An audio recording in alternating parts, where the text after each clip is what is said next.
Inilah anakku terkasih, dengarkanlah dia.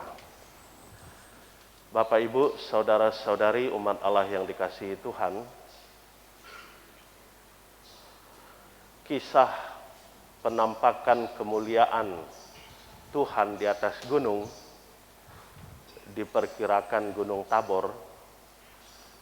Karena itu Abai menyebut rumah retret dengan Wisma Tabor, dengan maksud supaya orang bertemu dengan kemuliaan Allah. Kisah ini lanjutan dari pengakuan Petrus terhadap Yesus ketika ia bertanya, "Siapakah aku?" Petrus katakan, "Engkau adalah Mesias." Pengakuan Petrus kemudian dikuatkan lewat peristiwa transfigurasi Tuhan Yesus, penampakan kemuliaan Tuhan, seperti yang diceritakan dalam Injil hari ini. Apa maksud dari penampakan kemuliaan Tuhan? Maksudnya tak lain tak bukan, karena Yesus dalam konteks perjalanan menuju Yerusalem, dan dia tahu persis di kota itulah dia akan menderita sengsara dan akan dihukum sampai mati. Dengan penampakan kemuliaan Tuhan, ini suatu penguat bagi para murid supaya mereka disiapkan mengerti bahwa Yesus Sang Mesias harus menderita demi menebus dosa manusia. Dan para murid kemudian yang akan mewartakan siapa Yesus sebagai Mesias juga harus tahan dalam penderitaan, karena dunia tidak gampang untuk percaya akan berita yang disampaikan oleh para murid. Ini misi penguatan bagi Yakobus, Petrus, dan Yohanes. 3 murid ini lebih akrab dengan Yesus dibandingkan murid-murid lain. Kisah tentang kemuliaan Tuhan di gunung hari ini juga disejajarkan dengan peristiwa Abraham yang mempunyai anak sah dari Sarai, yaitu Ishak. Allah memerintahkannya, bawa ke gunung, korbankan anakmu sebagai persembahan. Tentu Abraham tidak mengerti apa maksud dan perintah dari Allah.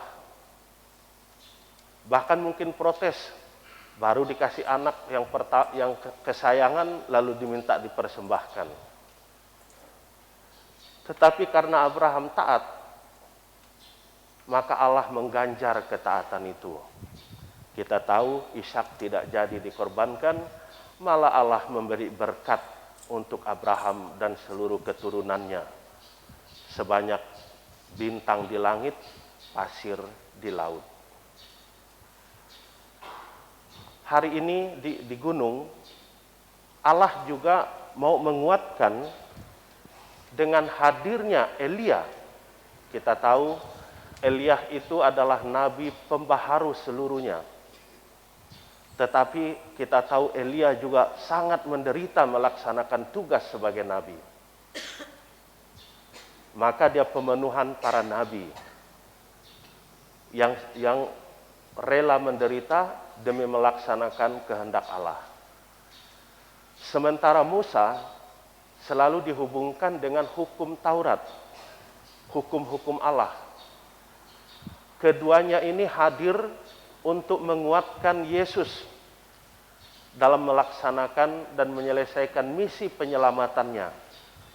Dia harus menderita, tetapi lewat penderitaan akan muncul kemuliaan, muncul keselamatan.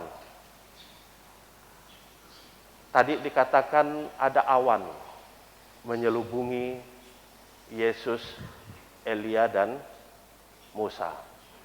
Kita tahu Bapak Ibu, saudara-saudari, awan itu sering dipakai oleh Allah untuk membuka selubung keilahian terhadap manusia. Maka hari ini selubung keilahian Yesus itu diungkapkan di hadapan ketiga murid bahwa dia bukan hanya manusia, tetapi dia juga berasal dari Allah dan Allah itu sendiri.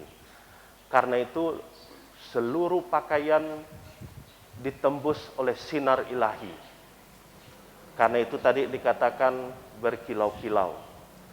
Maka selubung kemanusiaan Yesus ditembus oleh keilahian yang ada dalam dirinya. Tentu tadi sekali lagi dengan maksud agar tiga murid ini percaya bahwa dia sungguh-sungguh Mesias yang berasal dari Allah dan dia sendiri adalah Allah yang memiliki kemuliaan, tetapi dalam misi keselamatan dia harus mengalami penderitaan yang berat.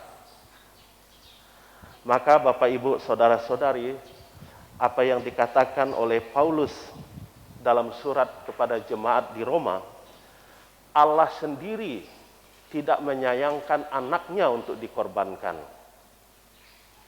Maka dengan ini, kalau Allah berada di pihak kita, siapa yang akan melawan kita? Itulah kalimat dari Santo Paulus dalam suratnya kepada jemaat di Roma hari ini. Saya ingat belasan tahun yang lalu ketika Mike Tyson melawan Holyfield. Kita tahu kisah Mike Tyson. Holyfield tetap sebagai pengikut Kristus. Tulisan dari kitab dari surat kepada Roma ini ditulis di belakangnya. Kalau Allah ada di pihak kita, siapa melawan kita? Memang tidak berhasil Mike Tyson untuk meng-KO-kan Holyfield. Karena tidak berhasil, ujung-ujungnya dia menggigit telinga Holyfield. Kisah sederhana. Kalau memang Allah di pihak kita, kita taat pada kehendak Allah, dia tidak akan menyia-nyiakan ketaatan kita. Dialami oleh Abraham, dialami oleh Yesus, dan dialami juga oleh para murid. Maka kisah kemuliaan Tuhan di Gunung Tabor untuk meyakinkan Petrus, Yakobus, dan Yohanes bahwa Yesus adalah sungguh-sungguh Mesias, penyelamat, tetapi harus menderita demi dosa-dosa umat manusia. Itulah Allah kita.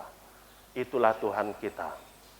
Yang rela menderita, tetapi kemudian dimuliakan.